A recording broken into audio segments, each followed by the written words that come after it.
동물성 지방이 섞여 있어서 포화지방산 섭취가 많아지는 거고요. 그러다 보니까 고혈압, 고지혈증, 그 다음에 그로 인한 또 당뇨병 같은 것들도 생길 수가 있어요. 또 하나 무서운 건 뭐냐면 단백질은 소화하는데 굉장히 오래 걸려요. 네. 그리고 장에도 훨씬 더 오래 머물러 있습니다.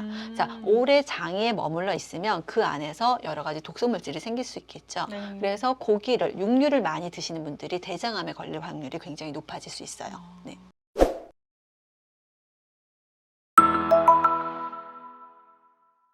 안녕하세요. 누리TV PD 유나. 영양사 클라라입니다. 오늘도 건강한 하루 되세요. 네. 저희가 네. 예전에는 채식 위주의 식단에 대해서 이야기를 많이 했었는데요. 오늘은 반대로 고기 위주의 식단을 하시는 분들이 어떤 영양소가 부족해질 수 있는지에 대해서 이야기를 해보려고 해요. 그러면 고기 위주로 식사를 한다는 거는 동물성 식품만 먹는 걸 말씀하시는 거예요? 킨슨 다이어트나 카니보어 다이어트 그런 그렇게 전문적인 건 잘 모르겠고요. 그냥 고기, 뭐 아침, 점심, 저녁 나는 제육볶음이 없으면 식사를 못한다. 인데 제육볶음을 먹을 때도 안에 이렇게 채소를 같이 볶잖아요. 근데 고기만 이렇게 빼먹는 거예요. 왜 그러는 거예요? 왜냐면 고기가 좋으니까. 그리고 네. 뭐 만약에 볶음밥을 해 먹어도 밥이랑 고기만 볶아 먹는 거죠. 다이어트를 위해서 고기 위주의 식단을 할 수도 있지만 진짜 찐으로 고기가 너무 좋아가지고 아니면 정말로 뭐 채소라든지 과일이 싫어가지고 고기만 먹는 그런 식단을 오늘 이야기를 해보려고 합니다. 와, 네.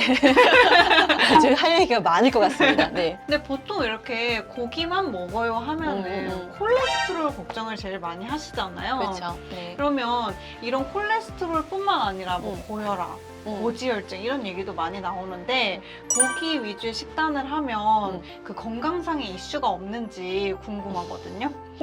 여러분이 생각을 하셨을 것 같은데 네. 아무래도 고기는 프로틴뿐만 아니라 거기 지금 지방이 섞여 있잖아요. 네. 동물성 지방이 섞여 있어서 포화지방산 섭취가 많아지는 거고요.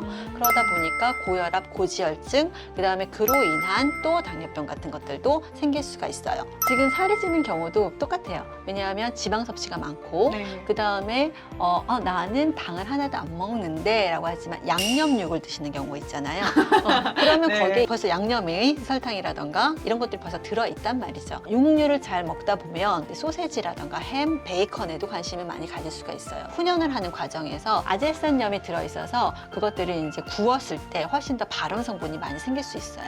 그래서 그런 성인병, 고혈압, 고지혈증뿐만 아니라 암 발생까지도 위험할 수 있고요. 또 하나 무서운 건 뭐냐면 단백질은 소화하는데 굉장히 오래 걸려요. 네. 그리고 장에도 훨씬 더 오래 머물러 있습니다. 자, 오래 장에 머물러 있으면 그 안에서 여러 가지 독소물질이 생길 수 있겠죠. 네. 그래서 고기를, 육류를 많이 드시는 분들이 대장암에 걸릴 확률이 굉장히 높아질 수 있어요. 네. 유산균에 먹이가 있어야 돼요. 먹이가 되는 게 식이섬유소거든요. 네. 근데 식이섬유소가 충분히 들어오지 않잖아요. 그러면 유산균이 제대로 자라나지 못하죠. 네. 그러면 당연히 변비 같은 것들 또는 장 트러블 같은 것들이 훨씬 더 많이 생길 수가 있어요. 네. 고기 위주의 식단을 하시는 분들이 뭐 여드름이라든지 아니면 탈모라든지 이런 것 때문에 고민하신다는 이야기를 들었는데 이게 맞는 말인가요? 예, 맞아요. 왜냐하면 콜레스테롤이 올라가잖아요. 네. 콜레스테롤이 올라간다는 것은 혈액순환이 잘 안 된다는 얘기예요.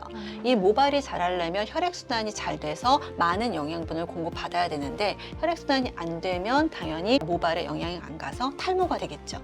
그리고 여드름 같은 경우도 우리 몸에 독소 성분들이 생기니까 그것 때문에 염증세포가 훨씬 더 많아지고요. 특히 단백질을 먹었을 때 프로스타글란딘이나 류코트리엔 같은 성분들이 많이 올라가기 때문에 염증세포들이 훨씬 더 많이 활발하게 움직일 수 있어서 특히 여드름이 생성되는데 많은 문제가 될 수 있겠죠. 박사님, 네. 그래서 이제 저희가 고기 위주의 식단을 하시는 분들이 어떤 건강적인 이슈가 생길 수 있는지를 알아봤는데요. 그러면 당연히 이게 고기 위주로 식단을 유지를 하시다 보니까 네. 부족한 영양소가 생길 수 있을 것 같거든요. 첫 번째로는 식이섬유소.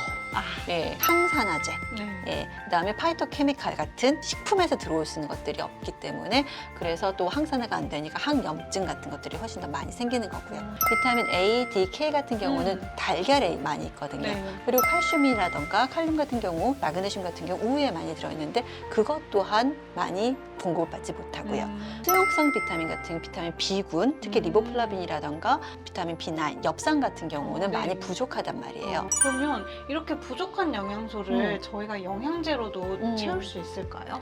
그럼요. 영양제로 채울 수 있죠. 예. 그럼 어떤 영양제를 먹으면 좀 그런 부분이 해소가 될까요? 종합 비타민이 먼저 생각이 나고요. 네. 그다음에 모링가, 이것도 굉장히 좋은 것 같아요.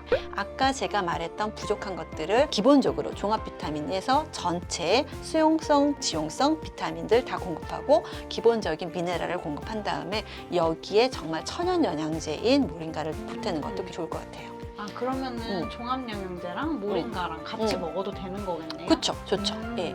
근데 보통은 이제 고기를 드시는 분들이 약간 그 해산물은 좀 비려서 안 드시는 경우도 많거든요. 물론 같이 요리. 잘 먹으면 좋겠지만. 그리고 요리하는 것도 또 번거로워서. 네, 맞아요.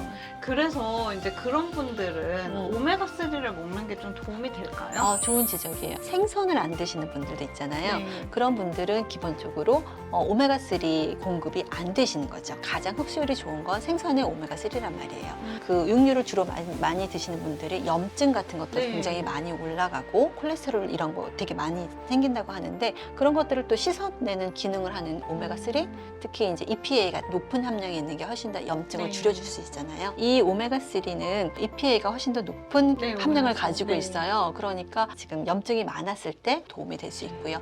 그리고 콜레스테롤을 내리고 성인병을 예방하는 데도 도움이 될 수 있으니까 이렇게 구성을 가지고 드시는 게 훨씬 더 좋겠습니다. 예. 박사님, 그러면 이 영양제들은 네. 언제 어떻게 먹는 게 좋을까요? 이 세 가지를 같이 먹었을 경우에요. 이 모링가 같은 경우는 섬유소가 많으니까 장에 좋잖아요. 네. 그래서 아침에 일어날 때 이제 쾌변을 하면 좋으니까 아침, 점심에 하나씩 드시는 게 훨씬 더 좋겠고요. 네.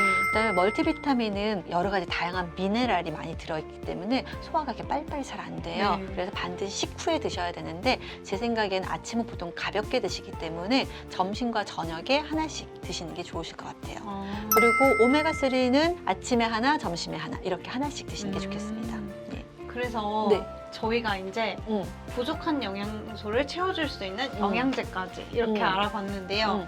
이게 사실 단기적으로 봤을 때는 어떤 식단이든 문제가 없을 수 있잖아요. 예, 좋은 말씀이세요. 네, 예. 근데 이게 이제 장기적으로 나이가 들고 노화가 되면서 이제 몸이 약해지니까 더 문제가 쌓였던 게 나오기 시작하는데 특히 젊은 남성분들이 네. 이런 고기 위주의 식사를 굉장히 좋아하세요. 맞아요. 즐거운 식사가 제일 중요한 건데 네. 즐거운 식사를 하시더라도 이제 점점 나이가 드시면 조금 더 건강을 많이 생각하시면서 좋은 식단 하셨으면 좋겠습니다. 네, 건강하실 때 영양 잘 챙기시고 오늘 영상이 도움이 되셨다면 저희 채널 좋아요, 구독, 알람 설정 부탁드릴게요. 감사합니다. 감사합니다.